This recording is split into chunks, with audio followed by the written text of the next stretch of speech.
Bonjour à tous, bienvenue dans ce webinaire à deux voix que nous avons le plaisir d'organiser en partenariat avec KPMG Avocats. Bonjour Alban Eglinger. Bonjour, bonjour à tout le monde. Alban Eglinger, je suis avocate associée co-responsable du département droit social chez KPMG Avocats. KPMG Avocats est le cabinet d'avocats de KPMG qui a été créé maintenant depuis 2 ans. Et je vous présenterai les aspects légaux liés à la vaccination des salariés.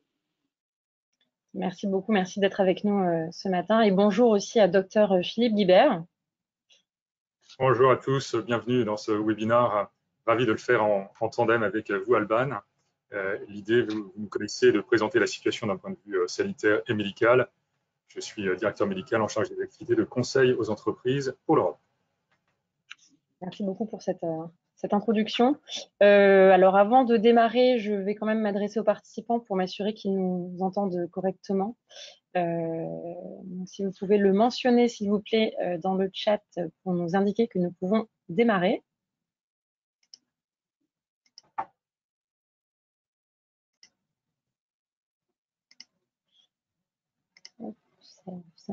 Très bien, merci. Quelques indications juste avant de démarrer la session. Donc, nous allons effectivement aborder le thème de la vaccination contre la Covid et aussi du cadre légal en entreprise grâce à la participation d'Alban Eglinger donc en France et à l'international. D'un point de vue logistique, pendant le webinaire, vous pourrez poser toutes vos questions d'ordre médical ou légal dans la barre qui est prévue à cet effet. Donc, n'hésitez pas. Nous en avons déjà reçu plusieurs en amont auxquels nos experts vont tenter de répondre aujourd'hui. Donc, si c'est bon pour vous, Alban et Philippe, je vous laisse la main. Très bien. Eh bien, écoutez, merci à tous. Comme tu le présentais, Flore, l'idée est de parcourir le sujet de la vaccination qui est éminemment d'actualité sous un double regard, à la fois légal mais également médical, pour vous aider à comprendre tous les enjeux associés au déploiement de ces vaccins dans le monde et la réalité de ces programmes de vaccination en entreprise. Alors pour commencer, faisons, si vous le voulez, un point de situation sur la vaccination Covid dans le monde aujourd'hui.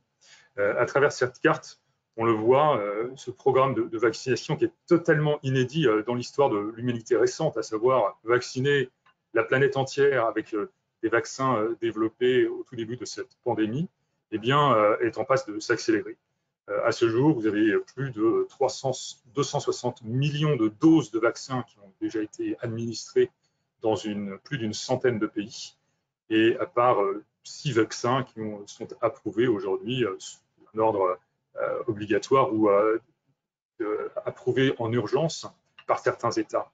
Donc, ce qui fait qu'en moyenne, aujourd'hui, vous avez à peu près plus de 6 millions de personnes qui reçoivent des vaccins quotidiennement, donc avec une accélération de ces programmes pays par pays, avec évidemment certains pays qui sont un peu plus en avance que d'autres. Je citerai Israël et les Seychelles, pour lesquels déjà plus de 50% de leur vaccination, de leur population ont reçu au moins une dose, mais d'autres pays, à l'instar du Chili, des États-Unis, de la Serbie ou de Bahreïn, qui ont également déployé des efforts considérables pour vacciner déjà plus de 10% de leur population au moins avec une seule dose.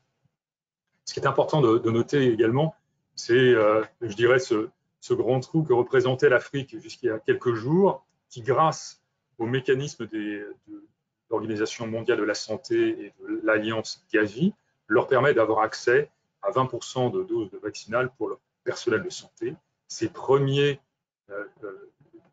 échantillons sont arrivés sur le continent africain il y a quelques jours, au Nigeria, au Ghana, en Angola, en Côte d'Ivoire, et depuis quelques jours, ces pays peuvent commencer à vacciner leur population, en tout cas leur personnel de santé. Donc ce point me semble très important, puisque l'enjeu de ces programmes de vaccination est évidemment d'éviter une asymétrie dans la couverture des personnes, ce d'autant que vous avez des activités à l'international, vous êtes présent également dans ces pays, et on le verra par la suite à travers cette présentation, d'avoir un double avancement des programmes de vaccination entre les expatriés ou les personnes qui bénéficient dans les pays plus avancés de vaccins par rapport à ceux qui n'en ont pas accès, risque de créer des problèmes.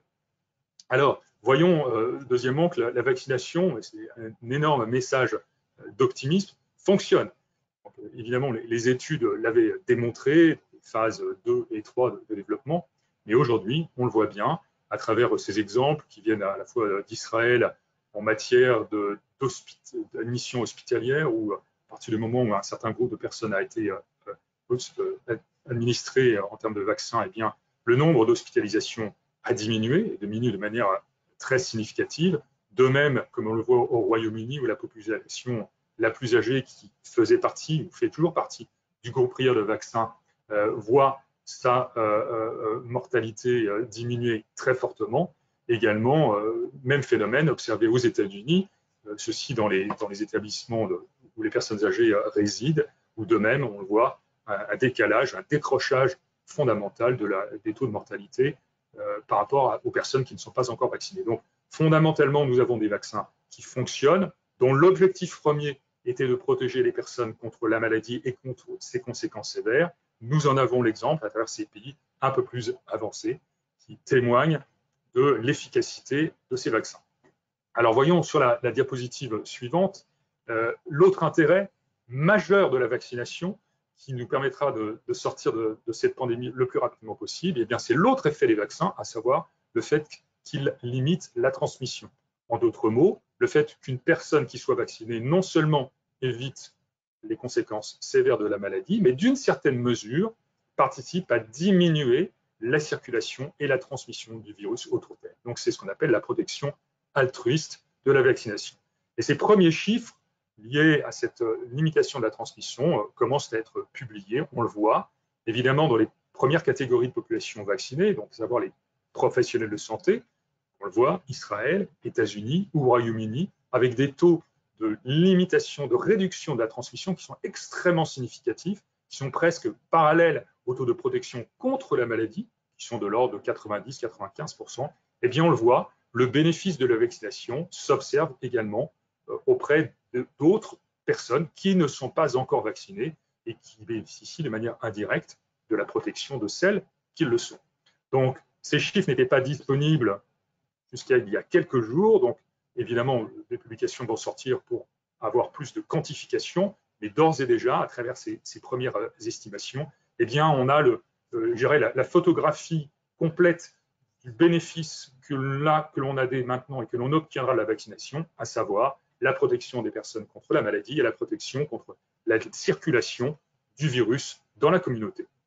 Alors, pour terminer ce panorama sur la vaccination Covid et le déploiement à l'international, et bien évidemment, tout ceci participera au retour à la normale, ou en tout cas un certain retour à la normale. Et comme on le voit, en fonction du déploiement de ces programmes de vaccination, eh bien, il y a tout à craindre qu'il y aura un retour asynchrone à la normale dans le monde, avec des pays qui bénéficient de programmes un peu plus efficaces, plus développés, avec une quantité de vaccins disponibles auprès de leur population plus large, par rapport à d'autres, en particulier ceux qui bénéficient du support de la mutualisation des vaccins organisée par l'OMS COVAX, ceux que l'on trouve en bas de la ligne, pour lesquels un retour à la normale, ou en tout cas une situation qui leur permettra, en termes de circulation du virus, de limiter ou de réduire le nombre de mesures barrières, eh bien, on anticipe un retour à cette forme de normalité avant plusieurs années. Donc tout ceci, en tant qu'entreprise exposée à l'international, va poser probablement des enjeux, puisque vos collaborateurs présents dans ces pays, vos voyageurs dans ces pays, seront exposés à des situations où il y aura peut-être une asymétrie entre leur propre protection vaccinale déjà obtenue et la situation vaccinale du pays dans lequel ils résident ou dans lequel ils se déplacent. Donc, voilà, premier panorama de la situation de la vaccination, très positive, très porteur d'espoir et d'optimisme. Voyons maintenant, si vous voulez bien, Alban, peut-être en termes de réalité vis-à-vis des employeurs, est-ce que les employeurs seront-ils encouragés ou tenus d'imposer la vaccination auprès de leurs collaborateurs, justement dans le cadre de ce devoir de protection?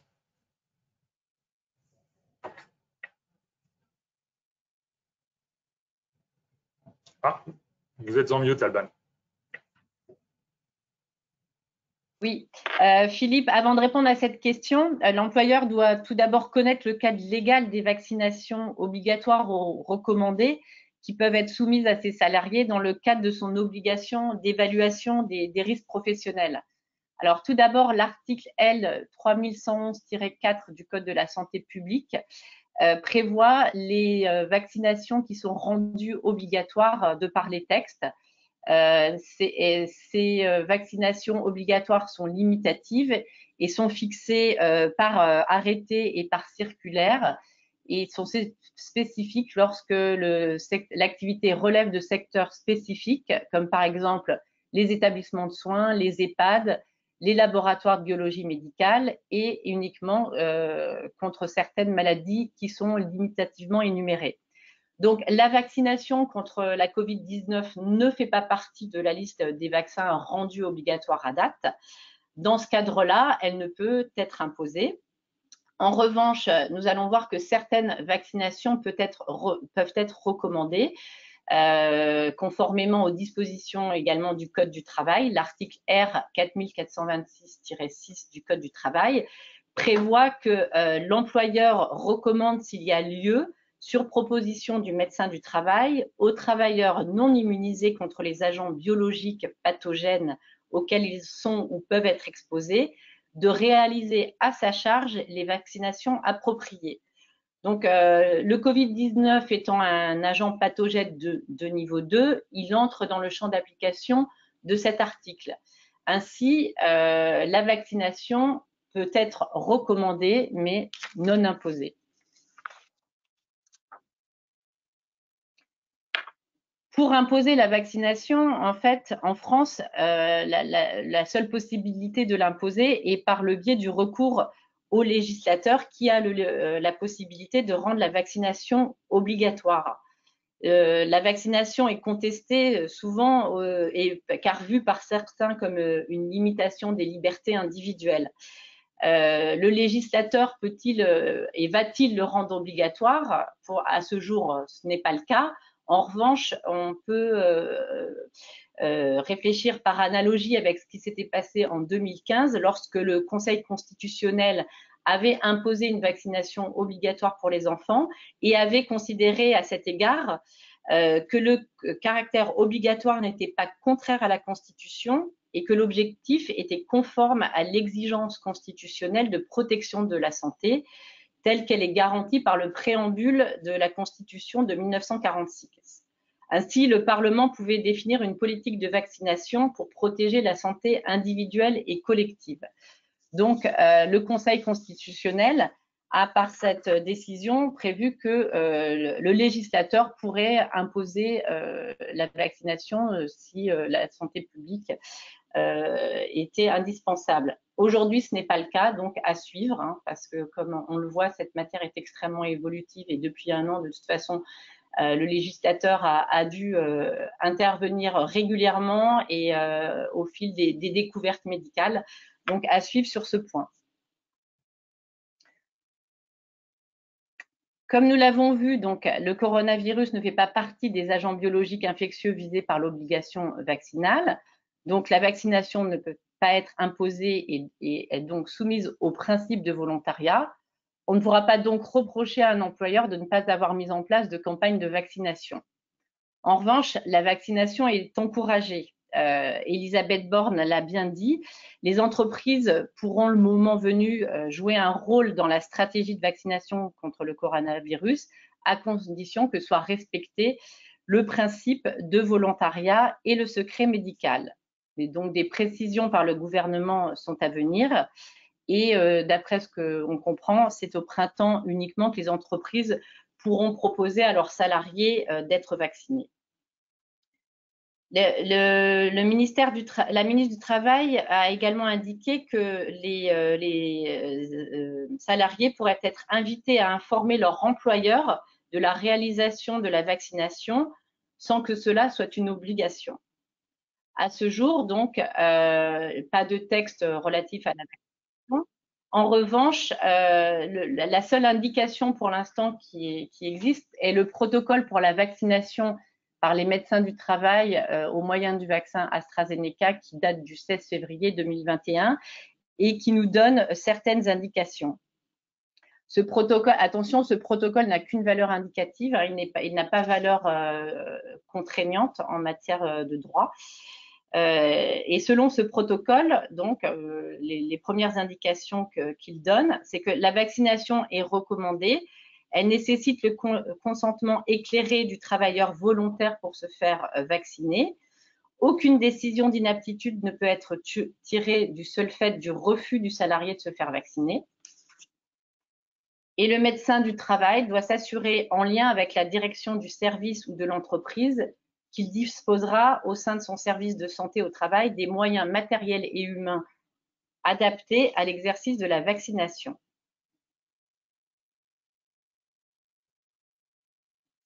Alors, comment respecter la confidentialité des vaccinations? Encore une fois, ce sont des indications qui sont données par ce protocole. Donc, il n'est pas envisagé de contacter les salariés repérés comme vulnérables au moyen d'une convocation individuelle qui serait transmise sous couvert du chef d'entreprise, car ceci reviendrait à donner à l'employeur une information confidentielle concernant la santé des salariés. La vaccination doit être proposée aux salariés qui doivent effectuer une démarche explicite de choix d'être vaccinés par le médecin du travail, car ils ont toujours l'opportunité de se faire vacciner par leur médecin traitant. L'information de cette possibilité de bénéficier de la vaccination par la médecine du travail doit être portée à la connaissance de l'ensemble des salariés par l'entreprise adhérente, y compris aux salariés vulnérables qui sont actuellement placés en activité partielle pour isolement du fait de leur état de santé. Philippe, pouvez-vous nous parler des bénéfices relatifs à une communication en entreprise? Merci Alban. Ils sont multiples et justement, ils se font écho à votre présentation slide précédente, justement pour encourager les collaborateurs, en particulier ceux qui sont vulnérables et ceux qui appartiennent aux catégories qui vont devenir prioritaires dans les mois qui viennent. Eh bien, le rôle de l'entreprise est justement de reprendre le message des États et des gouvernements, et ce, à l'international, donc en prenant une perspective globale, évidemment, le rôle d'un employeur est de se faire le relais de ces messages, justement, pour faire écho à cet encouragement et faciliter le fait que les collaborateurs puissent faire un choix en toute compréhension de l'intérêt de la vaccination pour eux-mêmes et pour les autres. Donc, l'idée n'est pas pour l'employeur de se substituer d'une manière ou d'une autre aux autorités sanitaires ou aux messages qui sont communiqués par les autorités sanitaires, mais plus que jamais d'utiliser les ressources internes, et je fais vraiment référence ici à la chance que la médecine du travail peut saisir aujourd'hui pour se faire le relais de ces messages, pour permettre de communiquer de manière factuelle, transparente, honnête sur la réalité de la vaccination, la réalité des vaccins. C'est quand même le sujet de 2021. Il n'y aura pas d'autre sujet plus important que la vaccination en 2021, en tout cas d'un point de vue sanitaire, c'est à souhaiter. Et donc, c'est l'opportunité à saisir pour communiquer de manière totalement factuelle, sans que ceci ne soit considéré d'une manière ou d'une autre comme un moyen coercitif vis-à-vis des collaborateurs, vous y avez fait référence Alban, ou comme créant un lien de causalité entre la vaccination d'un individu et le message que l'entreprise aurait fait passer auprès de ses collaborateurs. Donc, notre vue, notre compréhension de ce sujet est véritablement l'objectif et le bénéfice de la communication, c'est véritablement de faire comprendre à tout à chacun quelles sont ses propres responsabilités vis-à-vis de la vaccination pour soi-même, mais également pour autrui, dans le cadre de l'environnement dans lequel il ou elle vit, à savoir sa famille, ses proches, ses collaborateurs. Et donc, c'est l'enjeu de cette communication, de pouvoir amener progressivement chacun, au-delà des messages véhiculés par les médias, à une prise de conscience et de responsabilité sur leurs propres décisions vis-à-vis de la vaccination. Alors évidemment, nous n'aurons pas 100% de personnes qui seront convaincues. Donc, ce qui serait intéressant de comprendre de votre part, Alban, c'est comment peut-on gérer, d'un point de vue employeur, ce refus de la vaccination? Alors, la question qui est sous-entendu, est-ce qu'un employeur peut licencier un salarié qui refuse de se faire vacciner? Donc, comme on l'a vu, si le vaccin est facultatif, la personne peut refuser de se faire vacciner sans que cela ne puisse lui être reproché. Comme indiqué précédemment, aucun texte ne rend la vaccination contre la Covid-19 obligatoire. Donc, en droit, pas de texte, pas de sanction, ou pas de jurisprudence, pas de sanction. Donc, par conséquent, un salarié ne peut pas se faire licencier s'il refuse de se faire vacciner. L'employeur ne pourra pas non plus mettre en œuvre des mesures particulières vis-à-vis de ses salariés qui ont refusé et pour le contraindre de le faire ou pour le sanctionner de ne pas l'avoir fait. Des mesures spécifiques comme placer en télétravail les salariés non vaccinés alors que les autres sont en présentiel, ben là encore une fois, c'est pas possible. On ne pourra pas l'interdire de rejoindre son poste s'il est non vacciné. Donc voilà, toutes les mesures discriminatoires par rapport aux salariés non vaccinés ne peuvent pas non plus être mises en œuvre. En revanche, quid si le vaccin devient obligatoire? Ben là, si le vaccin devient obligatoire par un texte de loi et pour des raisons de santé publique, alors dans ce cadre-là, cela pourrait être opposé aux salariés et pourra même être un obstacle à un recrutement et pourra faire l'objet d'un motif de licenciement. Si effectivement un texte venait à être édicté en ce sens. Sur la responsabilité de l'employeur, donc il appartient à l'employeur d'évaluer les risques encourus et d'informer les salariés sur la nature de ce risque. L'employeur doit prendre en charge la vaccination si c'est justifié par un risque professionnel. Donc tout ça rentre encore une fois dans le cadre de l'évaluation des risques professionnels en entreprise. Dans ce cadre-là, il est fortement conseillé de mettre en place le document unique d'évaluation des risques en fonction de la législation et des dernières avancées en la matière, avec le CSE et puis également tous les organes dans l'entreprise relatifs à la sécurité au travail. Se pose la question si l'employeur met en place une campagne de vaccination, est-il responsable, lorsque les salariés sont vaccinés, des effets secondaires relatifs à cette vaccination? Donc, à ce jour, on peut faire un parallèle avec des arrêts qui avaient été rendus par la Cour de cassation lors de la vaccination sur l'hépatite B. Et la Cour de cassation avait établi une distinction claire concernant l'apparition des effets secondaires. Elle avait jugé qu'il n'y avait pas de responsabilité de l'employeur si le salarié s'était fait vacciner volontairement sans être sous la dépendance de l'employeur, donc par un autre biais et pas via les campagnes de vaccination de l'employeur. En revanche, la responsabilité de l'employeur quand la vaccination était imposée par l'employeur, s'il y avait des effets secondaires, alors l'employeur pouvait être tenu responsable.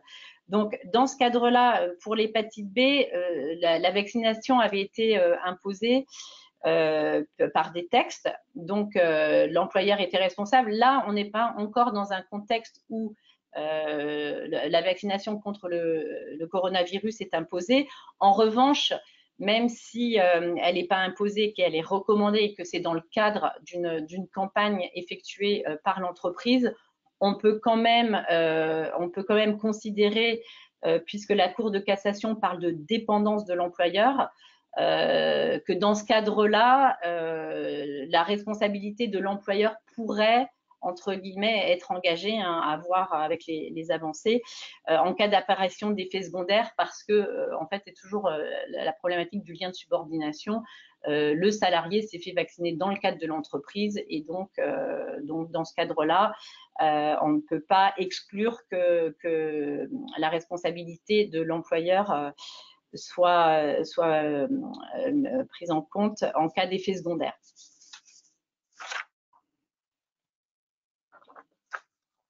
Alors, Philippe, comment se déroulera le déploiement de la vaccination quand les entreprises y auront accès? C'est une bonne question, en effet.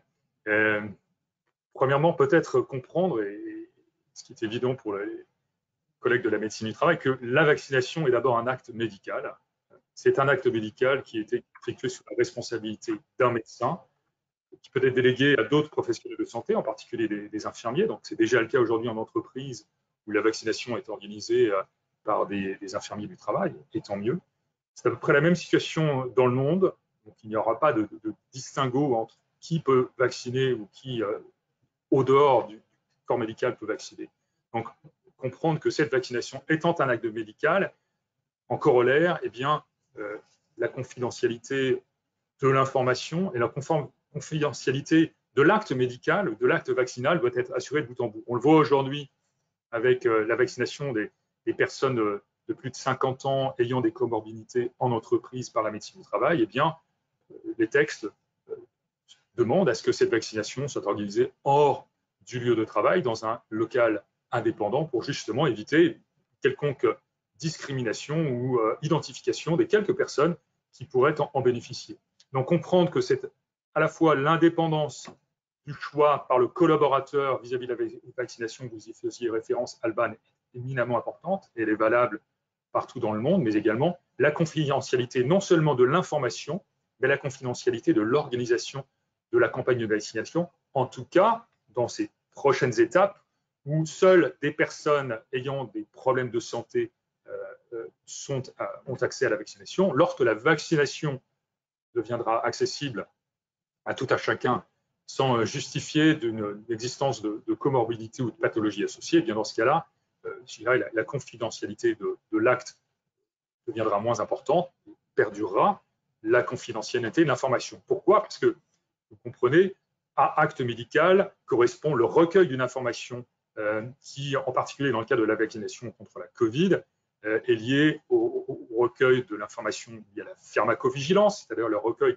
d'informations sur les effets secondaires qui veulent éventuellement survenir, ou le fait d'avoir organisé tout simplement 2 injections, ce qui est le cas pour la majorité des vaccins. Donc aujourd'hui, le déploiement de la vaccination en entreprise, en France en tout cas, est limité à celle que l'on peut offrir à travers la médecine du travail pour ses collaborateurs de plus de 50 ans présentant des comorbidités. À terme, d'autres groupes auront accès.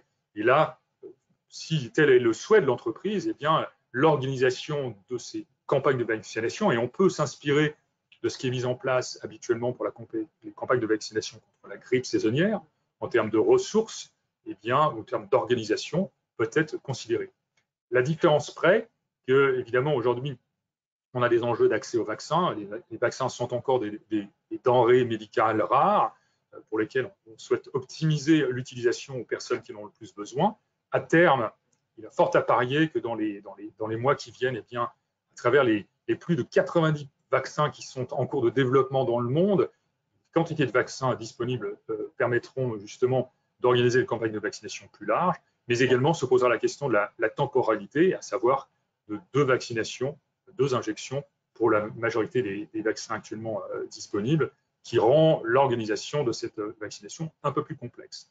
À l'international, évidemment, l'enjeu est de trouver des relais locaux, au-delà de la présence de médecins du travail ou de services de médecine du travail intégrés ou non aux entreprises, pour justement permettre aux collaborateurs d'avoir accès à la vaccination, soit à travers des prestataires vers lesquels les collaborateurs se rendent pour être vaccinés, soit au contraire en organisant des campagnes de vaccination sur le lieu de travail avec des prestataires de santé qui pourraient coordonner, approvisionner et, pour le compte de l'entreprise, organiser ces campagnes de vaccination. Donc là, on retombe dans un cas de figure relativement classique lié aux campagnes de vaccination contre la grippe saisonnière.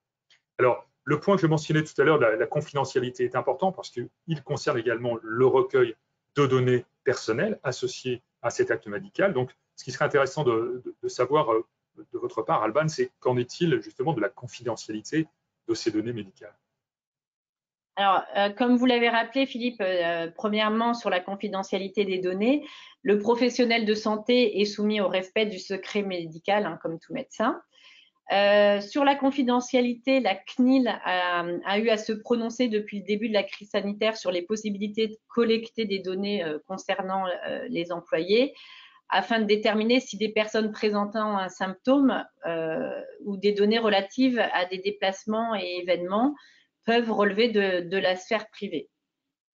Alors, bien qu'elle rappelle que les employeurs sont responsables de la santé et de la sécurité de leurs employés conformément au Code du travail, elle indique que les employeurs ne sauraient prendre des mesures pouvant porter à une atteinte disproportionnée à la vie privée des personnes, notamment par la collecte de données de santé qui irait au-delà de la gestion des suspicions d'exposition au virus. Ce principe de proportionnalité est également rappelé par le Code du travail, par son article L 1121-1.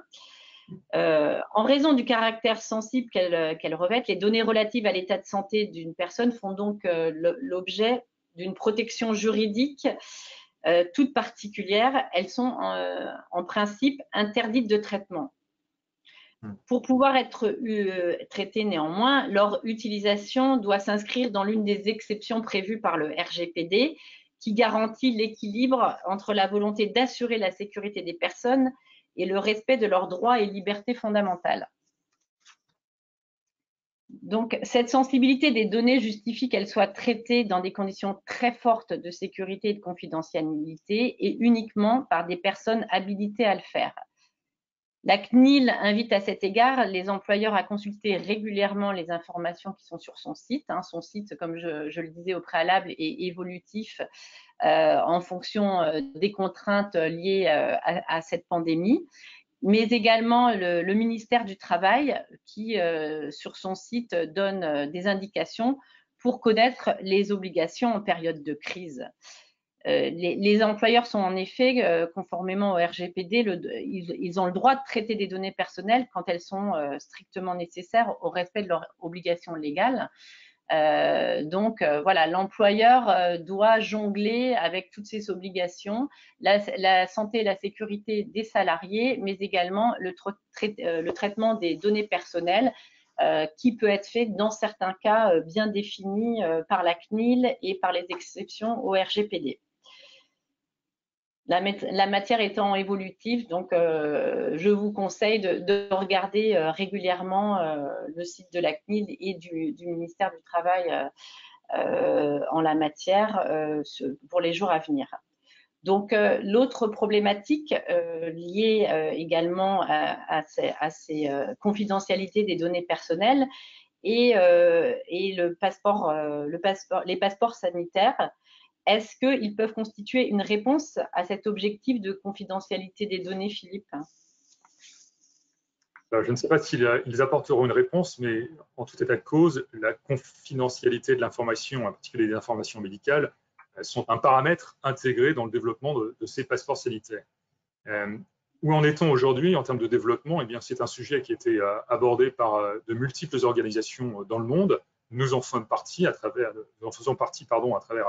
le projet AOKPass, que je vous présenterai dans une minute, à travers différentes organisations, que ce soit du monde aérien, du transport ou de la digitalisation de l'information personnelle, pilotes qui sont en cours et qui visent justement, comme vous y faisiez référence, Alban, à permettre la reprise d'une mobilité domestique et internationale en toute confiance, en permettant à une personne qui disposerait de ce passeport, ou en tout cas de cette attestation de conformité, pour prendre une dénomination plus générique, de pouvoir présenter cette attestation auprès d'une autorité sanitaire ou une autorité aéroportuaire, et donc de pouvoir franchir ces frontières, mais peut-être à terme de pouvoir participer à un événement ou de pouvoir retourner sur un lieu particulier sans partager la moindre information personnelle, médicale ou confidentielle, mais simplement pour démontrer qu'elle satisfait aux critères d'accès qui sont requis et qui sont définis par cette autorité.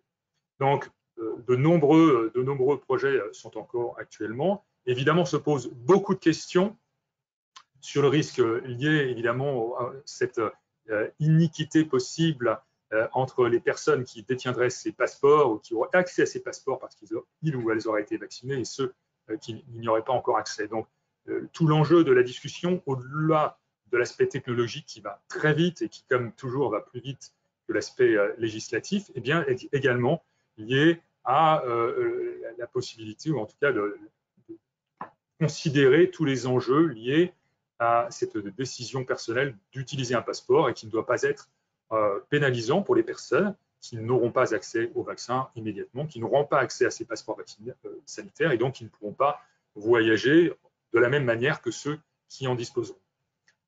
L'OMS aujourd'hui s'est positionné contre l'établissement de ces passeports sanitaires sur la base du fait que les vaccins aujourd'hui ne protègent pas à 100% de la maladie et donc pourraient conférer un faux niveau de protection aux personnes qui le détiennent. Mais on voit qu'aujourd'hui, ce sujet est repris par différentes instances, en particulier très récemment l'Union européenne, où la présidente de la Commission européenne, Ursula von der Leyen, propose une statuée d'un point de vue législatif courant en mars sur ce sujet des passeports vaccinaux au sein de l'Union européenne. Donc, des décisions qui peuvent aller très vite, puisqu'il est absolument évident que des pays mettront en place des critères d'accès à leur territoire sur la base soit d'un statut lié à un test Covid négatif, évidemment, soit lié à un statut vaccinal.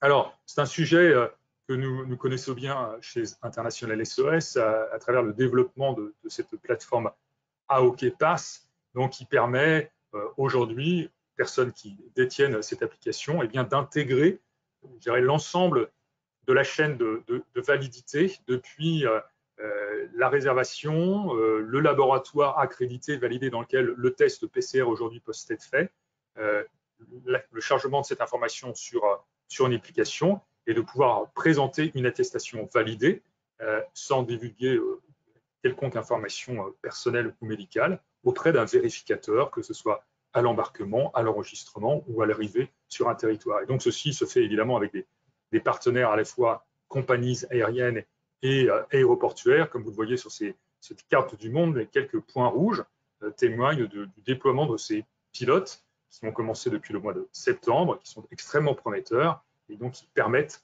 aujourd'hui, à travers ces essais, de démontrer la validité du concept tel que nous le développons aujourd'hui avec la Chambre internationale de commerce et la SGS. Alors, évidemment, tout ceci, comme je le disais tout à l'heure, témoigne de l'évolutivité de la technologie. Tout ceci va très vite et fonctionne, mais qu'en est-il justement des contraintes juridiques? Et Alban, pouvez-vous nous en dire un peu plus, justement? Alors, les contraintes juridiques, donc au-delà en fait du débat politique, c'est relatif au passeport vaccinal. Cela suscite également des questions d'ordre juridique, hein, mais des questions uniquement parce qu'à ce jour, on n'a pas encore les réponses. Est-ce que la mise en place d'un passeport vaccinal obligatoire ne voudrait pas en fait dire qu'on rend la vaccination obligatoire? Et comme on l'a vu, à ce jour, on ne peut pas. Puisqu'il n'y a pas de texte en la matière. Et encore une fois, comment garantir la protection des données qui pourront être recueillies via ce passeport vaccinal afin de ne pas les détourner. Voilà, en fait, ce sont les interrogations juridiques à ce jour. Et comme vous l'avez bien dit, Philippe, tout ça est très évolutif. Hein. Donc à voir dans les jours, mois à venir, est-ce qu'on aura des réponses? En tout cas, à ce jour, juridiquement, encore une fois, on ne peut pas rendre cette vaccination obligatoire. Alors, sur un aperçu des obligations à l'international hein, relatif à la vaccination, globalement, en fait, dans la plupart des pays européens, en Australie, au Brésil et au Mexique et dans d'autres pays, la vaccination ne peut être que proposée, mais pas imposée non plus en l'absence de texte hein, en la matière dans les pays concernés. Les campagnes de vaccination dans les pays à l'international, en fait, on peut les regrouper en deux grands groupes. C'est rendu possible sous condition par les entreprises dans certains pays, notamment l'Irlande, l'Allemagne, la Suisse, le Brésil. En revanche, dans d'autres pays, c'est uniquement pour l'instant réservé aux autorités de santé. Le Mexique, l'Espagne, l'Italie, la Suède, la Belgique à ce jour. Mais encore une fois, nos correspondants du réseau KPMG nous ont indiqué que cela était également, comme chez nous, très évolutif et que dans certains pays, notamment le Mexique, il y a des discussions en cours pour que les entreprises puissent organiser des campagnes de vaccination en leur sein. Voilà, donc à peu près les mêmes règles que nous avons évoquées pour la France qui s'appliquent dans la plupart des pays européens en tout cas, Australie, Brésil et Mexique pour les retours que j'ai eus via le réseau pour l'instant. Mais encore une fois, en la matière, il faut, pour suivre la législation de chaque pays et selon vos implantations dans certains pays, organiser une veille juridique pour savoir ce qu'il en est et quelles sont également vos obligations et vos responsabilités dans chaque pays. Alors, nous avons eu des questions sur les cas particuliers d'expatriés auxquels on a tenté de répondre. Donc, est-ce qu'un expatrié français peut demander de revenir en France pour se faire vacciner par un vaccin validé en France? C'est-à-dire que si, par exemple, il se trouve en Chine et que le vaccin chinois n'a pas été validé par la HAS, est-ce qu'il peut refuser de se faire vacciner en Chine par le biais de ce vaccin et demander à venir se faire vacciner en France? Donc, en général, les expatriés gardent toujours un lien avec la maison mère en France, même s'ils ont un contrat local pour certaines obligations légales propres à certaines juridictions. Le lien n'est pas rompu avec la maison mère, donc le droit français continue à s'appliquer et le salarié pourra pourra bénéficier des règles qui sont applicables en France. Il pourra légitimement demander refuser de se faire vacciner par un vaccin non validé par la France et demander à être vacciné par un vaccin qui a été validé par la HAS et éventuellement revenir en France pour le faire ou voir comment faire pour faire vacciner ce salarié dans le pays dans lequel il est expatrié par des vaccins validés. Encore une fois, et ce sont les mêmes règles que nous avons vues, son refus d'être vacciné par un vaccin local non validé par la HAS ne peut impliquer une sanction ou un licenciement. L'autre point qui nous avait été posé, est-ce qu'un client peut exiger que les employés de son prestataire, donc vous, les entreprises concernées, soient vaccinés avec un vaccin local? Oui, le client peut toujours le faire dans le cadre de la négociation du contrat et de ce qui est prévu au contrat. En revanche, ces obligations entre prestataires qui relèvent du champ contractuel ne s'imposent pas aux salariés expatriés et vous, en tant qu'employeur, ne pourrez pas vous prévaloir d'un contrat passé avec votre client pour l'imposer aux salariés. Donc, cela relève du champ contractuel et si votre client si vous ne pouvez pas rendre les prestations prévues, le client pourra uniquement demander des dommages et intérêts sur la base du champ contractuel, mais vous ne pourrez pas sanctionner les salariés de ce fait.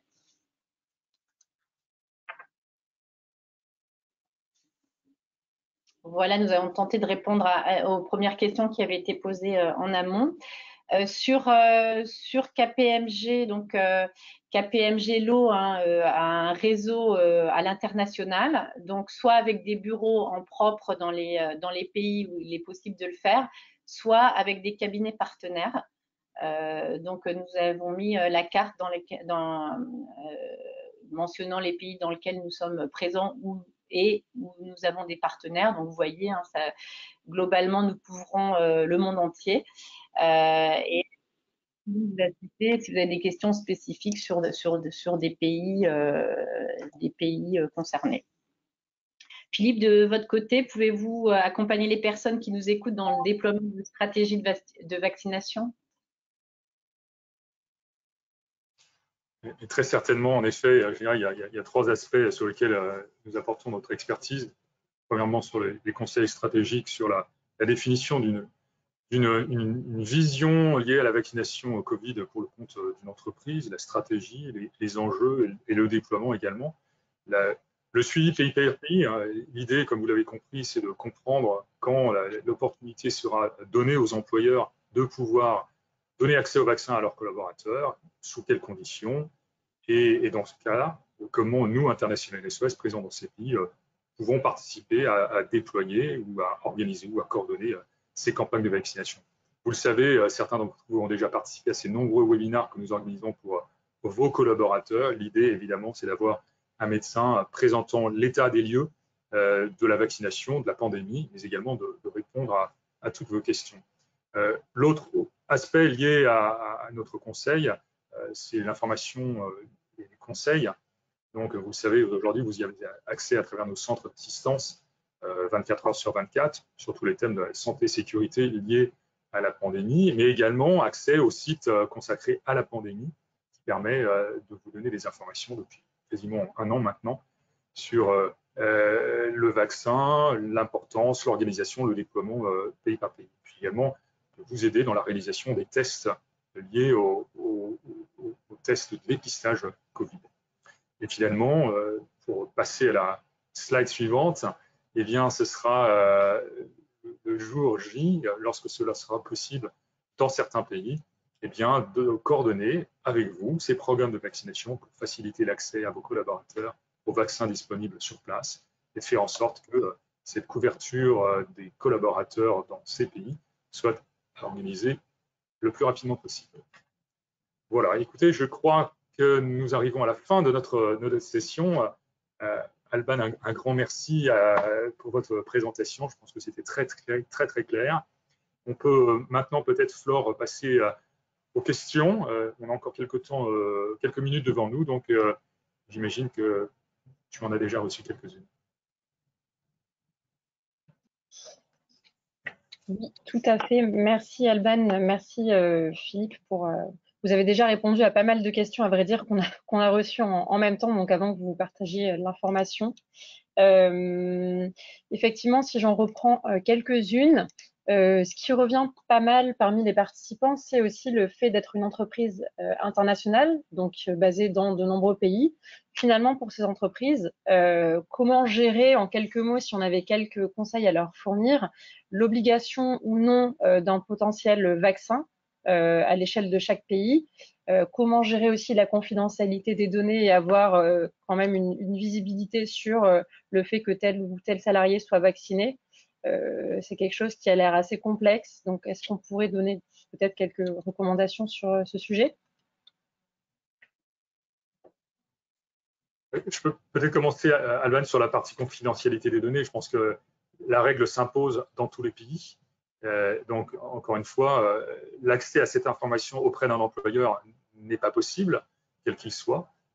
C'est du ressort et des prérogatives du service de santé. Et s'il n'y a pas de système de service de santé, eh bien dans ce cas-là, de faire appel à des prestataires, nous en faisons partie, qui peuvent organiser, coordonner et s'assurer non seulement du déploiement de ce programme de vaccination, mais également de la confidentialité de l'information médicale qui sera recueillie pour l'organisation de cette vaccination et la remettre, le cas échéant, auprès d'un service de santé de la maison mère, hein, dont vous faisiez référence tout à l'heure, qui peut avoir accès à ces informations pour éviter évidemment tout partage ou toute discrimination. Est-ce que de votre côté, Alban, vous souhaitez peut-être compléter d'un point de vue veille légale, juridique? Comment est-ce que donc vous avez déjà un petit peu répondu à la question, oui. Effectivement. Oui, en fait, c'est ce que je disais, c'est que comme effectivement, on a vu un petit peu pour certains pays, les règles sont également très évolutives sur les obligations de l'employeur. En fait, ce qu'on vous conseille, c'est de mettre en place une veille dans chaque juridiction dans laquelle vous êtes implanté pour voir quelles sont vos obligations, vos responsabilités et vos droits également, parce que vous pouvez, selon les législations, et si dans certains pays la vaccination venait à être imposée, légalement, vous auriez également le droit de demander à vos salariés de se faire vacciner. Donc aujourd'hui, même si on voit qu'il y a quand même une tendance globale qui n'est pas l'obligation de vacciner, on voit aussi que tout ça est très évolutif et on l'a vu depuis un an.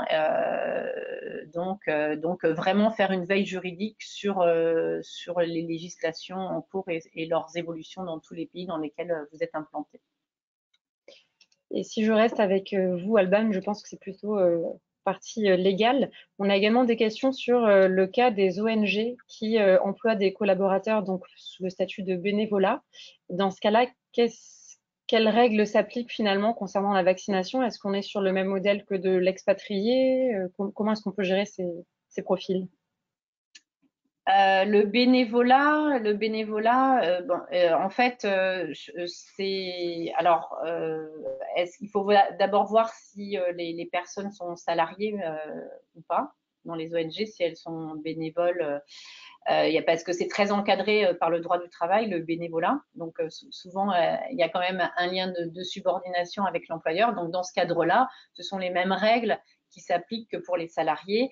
Et les règles que nous avons évoquées s'appliquent également pour la fonction publique. En fait, là j'ai vraiment pas plus focalisé sur les salariés, mais ces règles sont également valables pour les agents de la fonction publique. D'accord, c'est clair. C'est clair. Il y a également des préoccupations concernant finalement quelle est la solution si demain une destination impose d'être vacciné, mais en fait le collaborateur qui doit se rendre à cette destination n'est pas encore éligible, il ne fait pas partie des profils prioritaires. Comment gérer ce cas de figure? Alors, je ne sais pas, Philippe, s'il y a des exceptions prévues pour les… Non, pas à ce jour. Aujourd'hui, encore une fois, les États sont dans une logique de vaccination des groupes prioritaires qui sont définis sur des critères à la fois de santé et des critères de caractère essentiel à la nation, entreprise essentielle au fonctionnement de la nation. Donc, si un tel collaborateur appartenait à une telle entreprise et qu'on pourrait faire valoir ce droit auprès du pays d'accueil, ça pourrait marcher. Mais aujourd'hui, je ne suis pas certain qu'il y ait de réponse. Aujourd'hui, il faut attendre que les collaborateurs qui souhaitent vacciner qui souhaitent voyager, puissent être vaccinés si tel était le cas. Alors, soyons clairs, on est aussi dans une situation où, il me semble, à l'exception peut-être de l'Islande et peut-être y a-t-il d'autres pays, aucun pays n'a émis de restrictions à l'entrée sur leur territoire conditionnées à la preuve d'une vaccination. Alors, ça ne veut pas dire que ce ne sera pas le cas, mais aujourd'hui, ce n'est pas le cas. Donc, on est peut-être dans un temps où, fort heureusement, ce n'est pas le cas, et peut-être dans 3 ou 6 mois, certains pays auront édicté de telles règles, mais en parallèle, plus de personnes pourront avoir été vaccinées et donc satisfaire ces conditions d'entrée. On n'y est pas encore aujourd'hui. Très bien.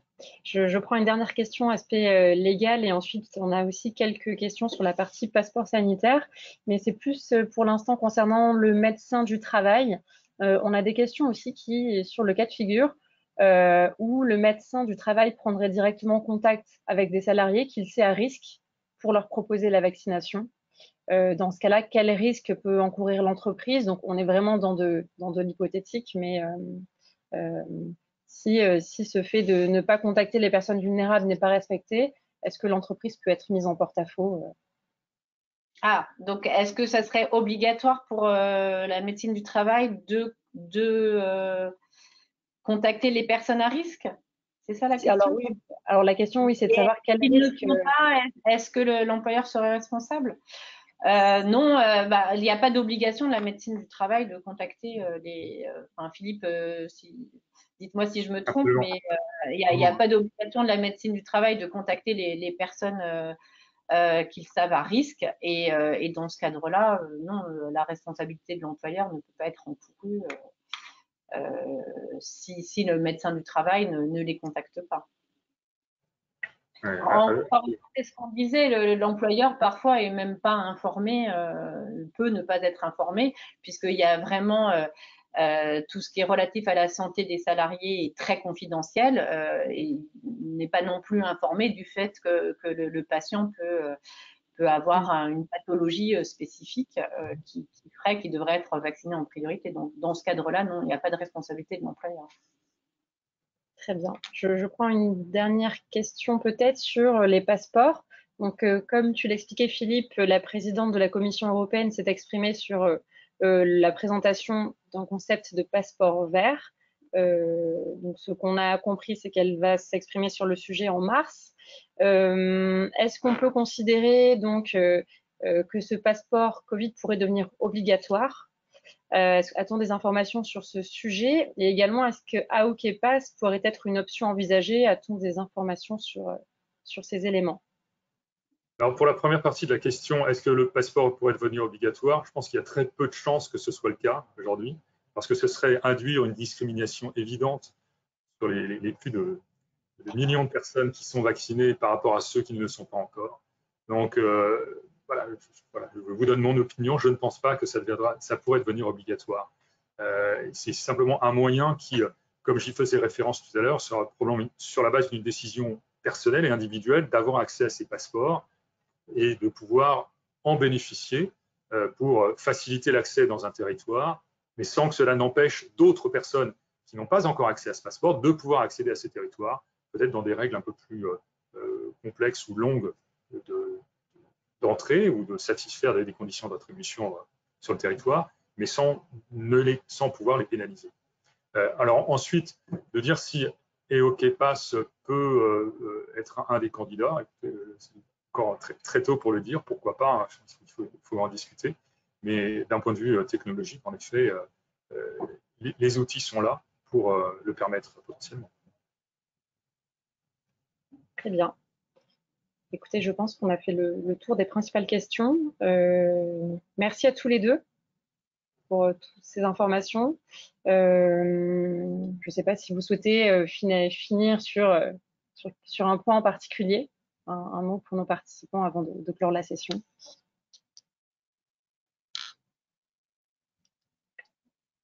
Vous êtes en mute. Alors, Alban, oui, vous êtes en mute. Le mot de la fin, c'est rester informé et suivre les évolutions législatives et les recommandations de la CNIL et du ministère du Travail, pour ma partie en tout cas. Et, je dirais la même chose, en effet, hein, rester très agile. Le sujet est éminemment volatile hein, d'un point de vue développement des nouveaux vaccins disponibles. Et puis, en effet, la technologie associée au fait que peut-être prochainement, en effet, les vaccins pourront être intégrés dans ces passeports de compliance, de conformité, et permettre la reprise de la mobilité à l'international, la reprise des activités. Donc, en effet, un suivi, je dirais, au quotidien de ces sujets. Super. Merci beaucoup. Merci à tous les deux. Et merci à tous nos participants. Nous vous souhaitons une très bonne journée et nous vous donnons rendez-vous très bientôt. Merci. Merci à tous. Merci. Au revoir. Au revoir.